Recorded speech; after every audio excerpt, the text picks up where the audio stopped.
Let's get started with our Seattle picture.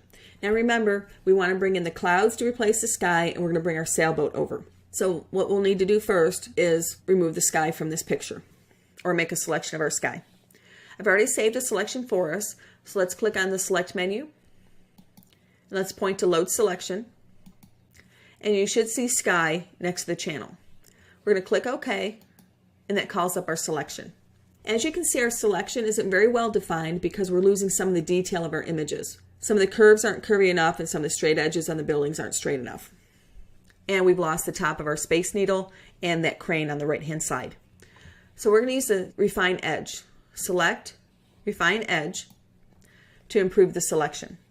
We've opened the Refine Edge dialog box, and let's start by changing our view.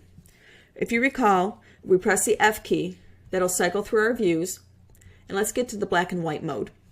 Black and white will allow us to see the details of the edges of our buildings. As you can see here, the edges right now look a little blurry, and some of the areas still need to be straightened up a little bit, and we need some curves. So let's click on Smart Radius to check that box, and let's pull the slider to the right on the radius.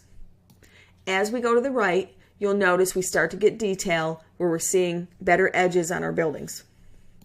Now if we go too high, I'm way out there at almost 8, you can see where we start to get some fringe. Some white and gray are popping up in our selection, which means we've gone too far in our refinement and have muddled up our selection. So let's bring that back down to around 3. Now each image is going to be different, so these settings won't work necessarily on another image, and you're just going to have to play around with them. Okay, I've got mine back down to 3.2. That looks pretty good. The contrast under Adjust Edge will allow us to remove some of that fringe. Now if we go too far to the right, we're going to defeat the purpose of using our radius edge detection. So we want to be careful. As we go to the right, our goal is to remove those white spots and those gray spots, but not lose the detail that we've created with the edge detection. So I'm pulling this to the right, and I'm going to stop around 35. And let's change our view again. I want to get back to marching ants, so I'm pressing my F key. And this reminds me that I forgot the top of the Space Needle, and I forgot that crane on the right-hand side. So if you recall, when we worked on the kitten, we used the Refine Radius tool to bring back some of the fur, the detail in the fur.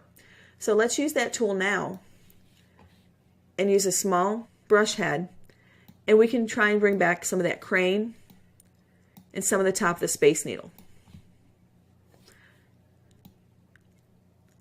Now you see it's not getting all of it, but it's getting enough of it so that when we bring in the clouds, because the clouds have so much contrast in them and it has the white as well as the blue, not just a solid background, it probably will be enough to give us the illusion that the whole part of that structure is there.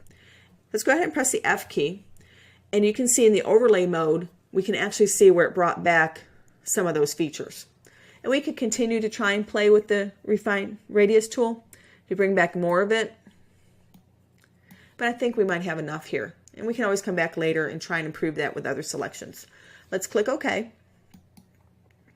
And we now have a selected area, which is our sky. Let's click on our Clouds tab to bring up the clouds image. And all we're going to do here is we're going to select the entire canvas, and then we're going to bring it back to the Seattle picture. So let's click on Select, and let's choose All, which is also Control A or Command A.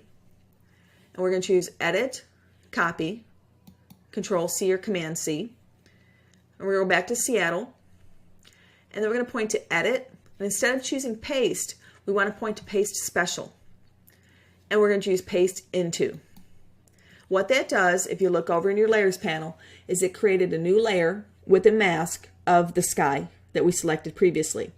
And then you'll notice there's a thumbnail for the mask next to the clouds thumbnail on its layer. Notice also that the cloud layer is much larger than what we need to fill in the masked out area. Also, we don't have the cloud layer and the mask linked. So if we click and we drag on our clouds, we can actually change the location of the document that we're viewing. So I'm going to click and drag, and I'm going to bring up some of the white clouds and leave some of the blue area too. And you can play around with this till you get to a section that you like.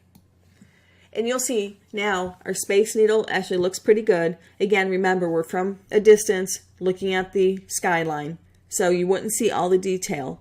and we do see some of the crane. So I think we might have enough of those images to give us the illusion that we can actually see them. Let's go ahead and close our clouds image. We don't need that one anymore. We can click on the little X on the tab, and let's leave our Seattle and sailboat image open as we continue.